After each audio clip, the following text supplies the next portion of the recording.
Y de hecho aquí vamos a hablar precisamente de estos filósofos vagabundos, conocidos como los cínicos.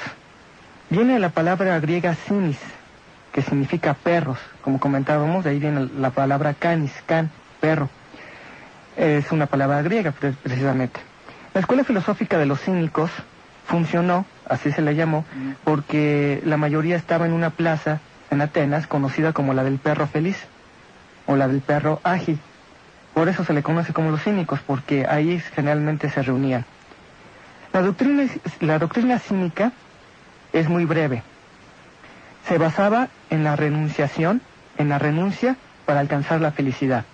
Es decir, 0 placeres, 0 necesidades, 0 consumismo, 0 honores, 0 riquezas, 0 gobierno, 0 leyes. Religiones. También. Eso lo vamos a tratar con más detenimiento, ¿no? Porque entonces pensará alguno de nuestros amigos radioescuchas, bueno, ¿y entonces qué? Si renunciamos a todo, ¿qué nos queda? Y evidentemente los filósofos cínicos tenían una respuesta. Precisamente vamos a pasar hablando en serio, uno de tus filósofos favoritos, Diógenes de Sinope. Fue contemporáneo de Aristóteles.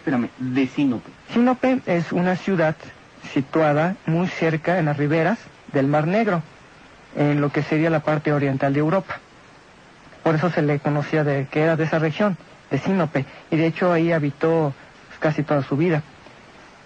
Precisamente fue contemporáneo de Aristóteles, y Aristóteles en sus escritos le aplica a Diógenes el apodo de cínico, como si se tratara de un apodo conocido por todo el mundo, es decir, como si todo el mundo supiera que a Diógenes le decían el cínico, aunque también se le conoce a Diógenes como el profeta de la indiferencia.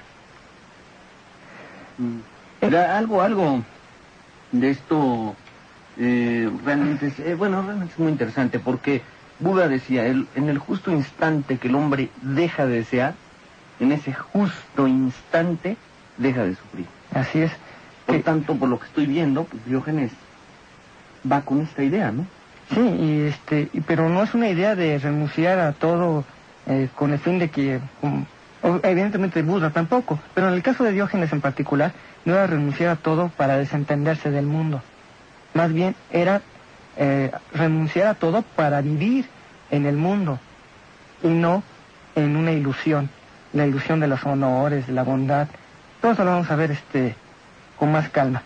Precisamente lo curioso es que la doctrina cínica es muy breve. Sin embargo, se sintió tanta admiración por esta forma de vida y en particular por Diógenes, que muchos filósofos, aunque no fueran cínicos, escribieron sobre esta doctrina. Entonces hay muchos escritos donde desglosan de una forma muy interesante este pensamiento. Precisamente de Diógenes,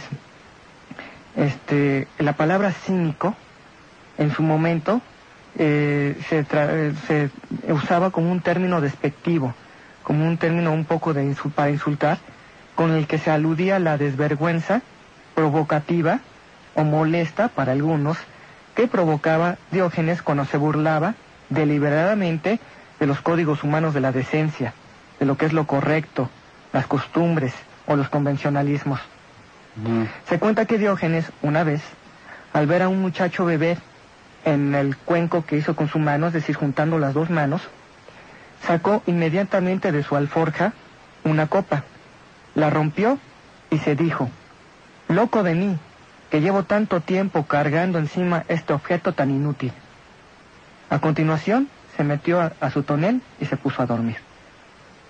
Esta anécdota es muy interesante porque es continuamente relatada, pero por los escritores que conocemos parece que fue cierta, o por lo menos se le reconocía mucho a Diógenes esa actitud, ¿no?, de por qué cargar con cosas inútiles. De hecho, Martina, la poesía de las dos grandezas parece que tuvo un fundamento en la realidad.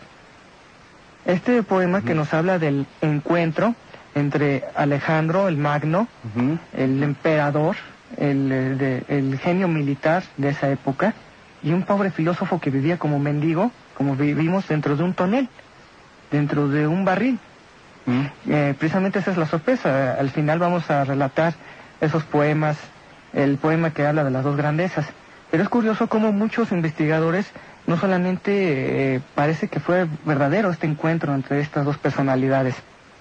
De hecho, es una anécdota el encuentro entre Alejandro el Magno y Dionisio el de Sinope, el cínico, que ya se contaba desde tiempos de Cicerón. Y si recordamos, Cicerón fue un sabio romano, que puso muchos principios legales, que vivió en el siglo I antes de nuestra era. Y ya la cuenta en sus escritos. Muchos investigadores dicen que este encuentro solo pudo tener lugar cuando Alejandro visitó la ciudad o la región donde vivía Diógenes, que es el Istmo de Corintio, en el año 336 antes de nuestra era, para recibir los representantes de las ciudades griegas y realizar los preparativos que Alejandro iba a realizar para la invasión de Asia. Y es muy interesante porque Cicerón nos cuenta parte de la conversación que aparentemente tuvieron estos dos personajes. Dice Cicerón: Dionisio, sin duda, dio mayor muestra de su franqueza como cínico cuando Alejandro le preguntó qué era lo que deseaba. Y Dionisio respondió: retírate y no me quites el sol. Pues parece que Alejandro le impedía gozar de los templados rayos del astro. La cuestión, como vemos, no estaba en que el mendigo se enfrentara con el rey, sino en saber quién era el mendigo y quién era el rey. La propuesta de los cínicos es renunciar a toda teoría y el sentir o expresar cierto desdén por buscar la verdad.